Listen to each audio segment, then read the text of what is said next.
በኢራን ምድር የቀሩት ሀበሻዎች።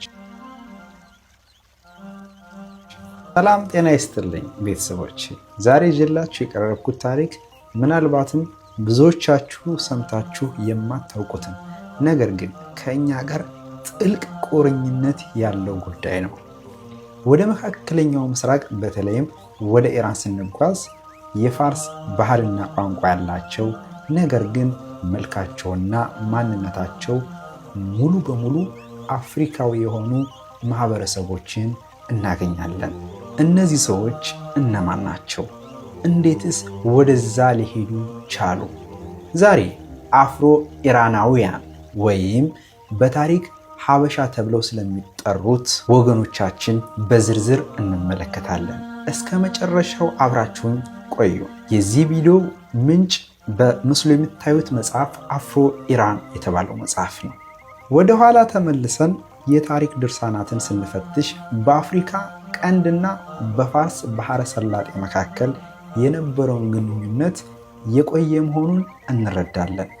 በተለይም በ16ኛውና በ19ኛው ክፍለ ዘመን መካከል ብዙ አፍሪካውያን በህንድ ውቅያኖስ በኩል ወደ ፋርስ ወይም የአሁኗ ኢራን ተወስደዋል። አብዛኞቹ የመጡት ከምስራቅ አፍሪካ በተለይ ከኢትዮጵያ፣ ከሱዳንና ከዛንዚባር ነበር። በወቅቱ ወደዚያ የሚሄዱት ጥቁር አፍሪካውያን ሁሉ ሀበሻ ተብለው ይጠሩ ነበር። ዛሬም ድረስ በኢራን ውስጥ ሀበሽ የሚል የአያት ስም ያላቸው ብዙ ቤተሰቦች አሉ።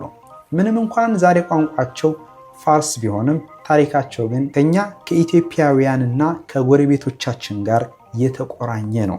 እነዚያው በምስሉ የምትመለከቷቸው ሀበሻ ወይም ሱዳኒ ወይም ደግሞ አፍሪካውያን ልትሏቸው ትችላላችሁ፣ ግን ኢራናውያን ናቸው።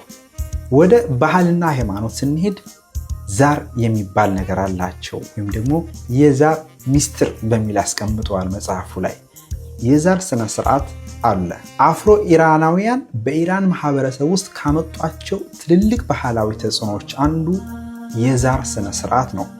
የሚገርመው ነገር በኢራን ደቡባዊ ግዛቶች እንደ ባንደር አባስ ባሉ ቦታዎች ልክ እንደ እኛ ሀገር ዛር ተብሎ የሚጠራ የፈውስ ስነ ስርዓት አለ።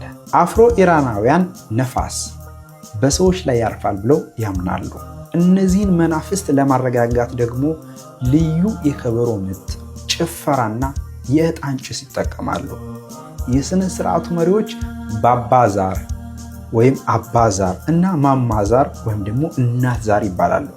ይህ ባህል በኢራን ውስጥ ጥቁር ባህል ተብሎ የሚታወቀው ሲሆን ከአፍሪካ ቀንድ ይዘውት የሄዱ ትልቅ የታሪክ አሻራ ነው። ሙዚቃና ስነ ጥበባቸው ሌላው ትልቅ ተጽዕኖ በሙዚቃው ረገድ ነው። ባንዲር የተባለው የኢራን ሙዚቃ አይነት የጥቁር አፍሪካውያን የዜማ ምት ውጤት ነው። በባንዲር ሙዚቃ ውስጥ የምንሰማቸው ከበሮች፣ የሰውነት እንቅስቃሴዎች ከምስራቅ አፍሪካ ባህላዊ ጭፈራዎች ጋር በእጅጉን ይመሳሰላሉ። ዛሬ በኢራን ውስጥ ማንኛውም ሰርግ ወይም ደስታ ያለ ባንዲር ሙዚቃ አይደምቅም።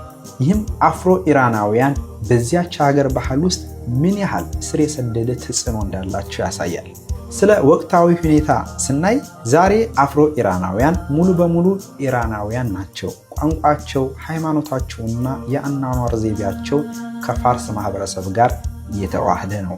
ሆኖም ግን መልካቸውና ጥቂት የማይባሉ ባህሎቻቸው አሁንም አፍሪካዊነታቸው ይመሰክራሉ። እነዚህ ሰዎች ታሪካዊ ድልድዮች ናቸው። ምንም እንኳን ርቀትና ዘመን ቢለያየንም በደምና በባህል ግን አሁንም የተሳሰረ መሆናችን ያሳያሉ። ይህ ቪዲዮ ስትመለከቱ ምን ተሰማችሁ? በኢራን ምድር እንዲህም ያለ ትልቅ የአፍሪካ አሻራ መኖሩን ታውቁ ነበር? አስተያየታችሁን በኮሜንት አስፍሩልኝ።